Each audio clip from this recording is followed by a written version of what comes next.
Kebesaran namanya. Kristus jauh lebih tinggi dari segala pemerintah, dan penguasa, dan kekuasaan, dan kerajaan, dan tiap-tiap nama yang dapat disebut. Bukan hanya di dunia ini saja, melainkan juga di dunia yang akan datang. Efesus 1 ayat 20-21. Tahukah engkau bahwa dalam masa kerajaan 1000 tahun, mereka harus menggunakan nama Yesus?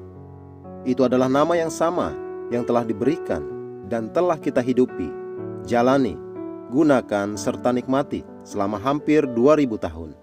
Puji Tuhan. Sayangnya banyak orang sampai hari ini masih tidak memahami otoritas yang diberikan dalam nama Yesus dan kuasa yang diberikan kepada kita untuk menggunakannya. Itu sebabnya mereka tidak pernah sepenuhnya menikmati manfaatnya. Yesus memiliki nama yang lebih tinggi dari semua gelar otoritas di dunia ini dan di surga. Jadi belajarlah untuk menggunakan namanya. Perjanjian baru menggambarkan betapa hebat kuasanya, kekuatan kuasanya, dan menggambarkan kebesaran kemuliaan kuasanya, kekekalan kuasanya, dan namanya yang tertinggi dan berkuasa. Berkuasa dan mulia tidak hanya di dunia ini saja, tetapi juga di masa yang akan datang.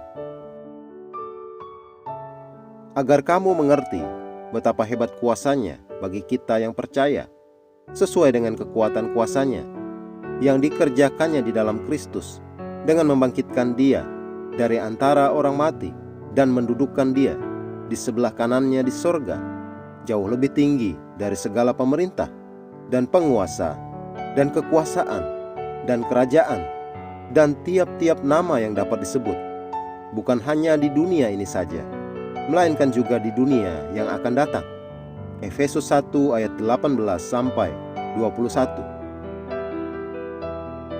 Bagian yang paling indah adalah bahwa otoritas, pemerintahan, kerajaan, dan kekuasaannya adalah untuk kepentingan gereja.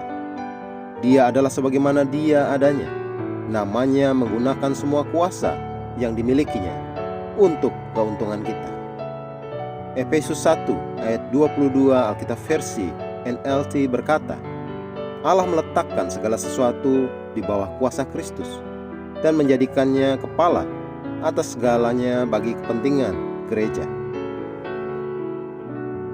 Jangan pernah hidup sebagai korban. Jangan hidup biasa-biasa saja. Gunakan nama Yesus. Dia berkata, kepadaku telah diberikan segala kuasa di sorga dan di bumi. Kemudian atas dasar otoritas itu, Dia berkata, karena itu pergilah. Matius 28 ayat 18-19. Iblis, malaikat, kehidupan, kematian, neraka, dunia, keadaan, makhluk hidup dan tak hidup, mendengar dan menanggapi engkau dalam namanya. Karena itu sadarilah keagungan tak terbatas dari namanya. Hidup dan melakukan segala sesuatu dalam namanya. Mari kita mengucapkan pengakuan. Yesus ditempatkan di tempat-tempat surgawi, jauh di atas segala pemerintahan dan otoritas dan kuasa dan kekuasaan dan setiap nama yang dapat disebut. Oleh karena itu semua alam, malaikat dan setan mendengar dan mematuhi ketika aku berbicara, karena aku berdiri dan berbicara dalam otoritas Yesus. Puji Tuhan.